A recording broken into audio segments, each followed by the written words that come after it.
పట్టాలు పెండింగ్ ఉన్నాయి. దానికి సంబంధించి ఒక కార్యాచరణ ఖచ్చితంగా ఇక్కడ తీసుకోవాల్సిన అవసరం ఉంది.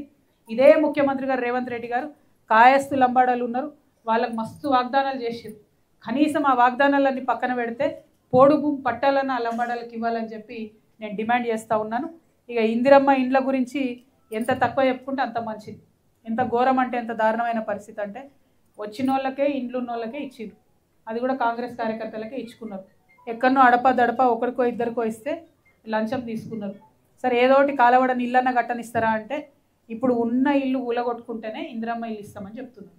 నిజంగా ఒక్క మాట ఆలోచించాలి మనం. ఉన్న ఇల్లు ఊలగొట్టుకుంటే ఏడ ఉండాలి వాళ్ళు?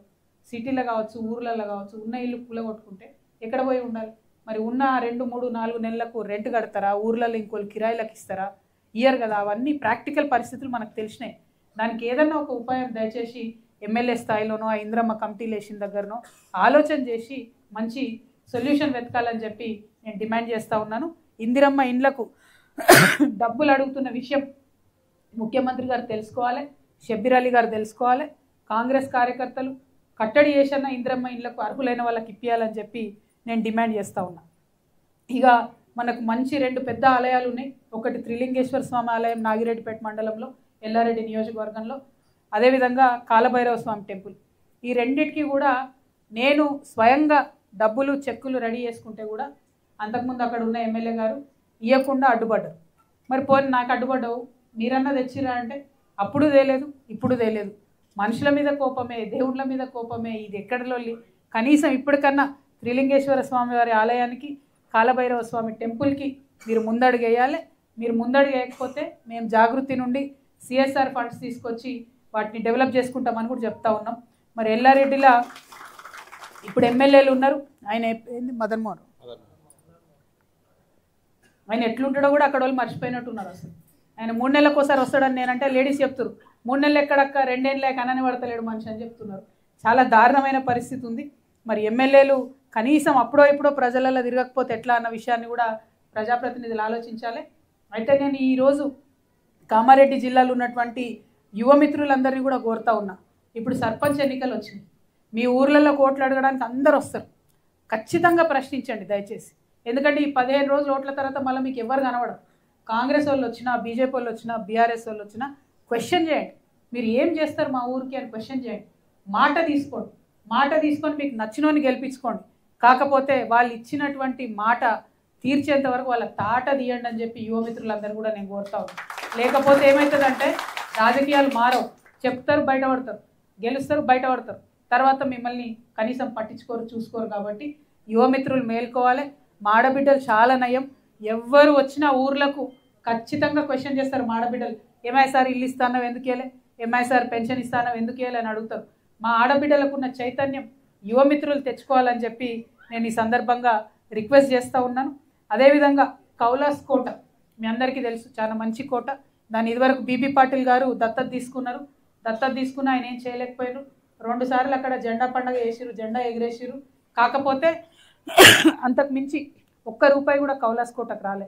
ఇక్కడ కౌలాస్ కోట, అక్కడ నిజాం సాగర్ డెవలప్ చేసుకుంటే జుక్కల్ లాంటి నియోజకవర్గానికి మంచి ఉపయోగం ఉంటుంది. దాని మీద ప్రభుత్వం దృష్టి పెట్టాలని చెప్పి నేను డిమాండ్ చేస్తూ ఉన్నాను. ఇక అన్ని ఒక ఎత్తు అయితే ఇన్ని రోజులు నేను ఈ 11 జిల్లాలు తిరిగిన దాంట్లో నాకు 2 సార్లు మాత్రం తీవ్రమైన బాధ కలిగింది. ఒకటి ఆదిలాబాద్లో తిరుగుతున్నప్పుడు ఆ రోడ్లు, ఆ ఇండ్లు చూస్తే పోయిన సెంచరీలో ఉన్నట్టు అనిపించింది, పోయిన శతాబ్దంలో ఉన్నట్టు అనిపించింది. మళ్ళీ సేమ్ ఫీలింగ్ నా జుక్కల్లో వచ్చింది నాకు. ఎక్కడ ఏ రోడ్డు చూడు మట్టి కొట్టుకపోయి చాలా దారుణమైన పరిస్థితి ఉన్నది. ఒక పక్క రోడ్లు అంత భయంకరంగా ఉంటే ఇంకొక పక్క పాపం యువమిత్రులు వర్షం పడ్డప్పుడు రోడ్లలో ఇంత గుంతలు ఉన్నాయని వాళ్ళు నాట్లేసి ప్రొటెస్ట్ చేస్తే జుక్కల్ ఎమ్మెల్యే గారు 11 మంది మీద కేసు పెట్టించారు. అరే మీరు పనిచేయరు, మీ దృష్టికి తీసుకొచ్చినటువంటి యువకుల మీద కేసులు ఎట్లా పెట్టిస్తారు? నేను ఎస్పీ గారిని కోరుతా ఉన్నా, అట్లనే ఎమ్మెల్యే గారిని నేను డిమాండ్ చేస్తూ ఉన్నా, మీరు ఖచ్చితంగా ఆ కేసులు వెనక్కి తీసుకోవాలి. తీసుకోకపోతే ఊరుకునేది లేదు. తప్పు మీది, రోడ్ అయ్యింది మీరు, అడిగినటువంటి వాళ్ళ కేసులు పెట్టేటటువంటి అధికారం మీకు లేదు. ఈ వైఖరి కాంగ్రెస్ ప్రభుత్వంలో ఎక్కువగా అనిపిస్తుంది. మేము మొన్న చేవెళ్ళకు పోయినాం, ఆడ పెద్ద యాక్సిడెంటే, అంతమంది చనిపోయారు. అక్కడ కూడా అదే జరిగింది. పాపం యువకులు రోడ్లు బాగాలేదు అని అంటే వాళ్ళ మీద కేసులు పెట్టిరు, తెల్లారో మర్నాడు యాక్సిడెంట్ అయింది. ఇక్కడ కూడా మనం సరి చేసుకోవాలి, రోడ్లు బాగా చేసుకోవాలి, కానీ యువకుల మీద కేసు పెడితే ఏమొస్తుంది? 11 మంది పిల్లలు వాళ్ళు ఉద్యోగాలకు రాయాలి, ఎగ్జామ్స్ రాయాలి, వాళ్ళ భవిష్యత్తు పాడైతే ఖచ్చితంగా వెనక్కి తీసుకోవాలని చెప్పి నేను ఎస్పీ గారిని డిమాండ్ చేస్తున్నా.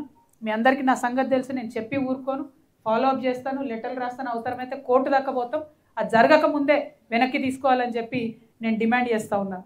ఇక జీవో నంబర్ 317 గురించి మేము ఎక్కడికి పోతే అక్కడ అందరు కూడా మాకు చెప్పడం జరిగింది. కేవలం టీచర్లే కాదు, అన్ని డిపార్ట్మెంట్లు, హెల్త్ డిపార్ట్మెంట్లో ఉద్యోగులు, అన్ని డిపార్ట్మెంట్లో ఉద్యోగులు జీవో నంబర్ 317తోని ఇప్పటికి కూడా ఇబ్బంది పడుతూ ఉన్నారు. ఆ జీవో నంబర్ 317 మీద బాగా మాట్లాడి రేవంత్ రెడ్డి గారు, కేసీఆర్ గారిని విమర్శించి అధికారంలోకి వచ్చింది. కానీ ఇంతవరకు జీవో నంబర్ 317తో ఇబ్బంది పడుతున్నటువంటి ఉద్యోగులు ఎవరి జిల్లాలకు వాళ్ళు రాలేదు, ఎవరి కుటుంబాల దగ్గరికి వాళ్ళు పోలేదు. దాని మీద దయచేసి దృష్టి పెట్టాలని చెప్పి నేను ప్రభుత్వాన్ని డిమాండ్ చేస్తూ ఉన్నాను. ఇక నిన్న అన్నిటికన్నా లాస్ట్ కలిసినటువంటి కార్యక్రమం, పాపం ఇక్కడ రైల్వే ట్రాక్ మీద గొర్రెలను మేపుకుంటూ ఉంటే సుధాకర్ కుర్మా అనేటటువంటి రైతు చనిపోయిండు, యువ రైతు, గొర్రెల కాపరి, పాపం అతను చనిపోయిండు. 200 గొర్రెలు చనిపోయినాయి ఆయన. కనీసం మీ అందరికీ తెలుసు, నిజంగా ప్రెస్ మిత్రులందరూ కూడా, అంతకుముందు ఇల్లు కాలిపోతే ఇట్లా గొర్రెలకు ఏమన్నా అయితే ఏమన్నా కొట్టుక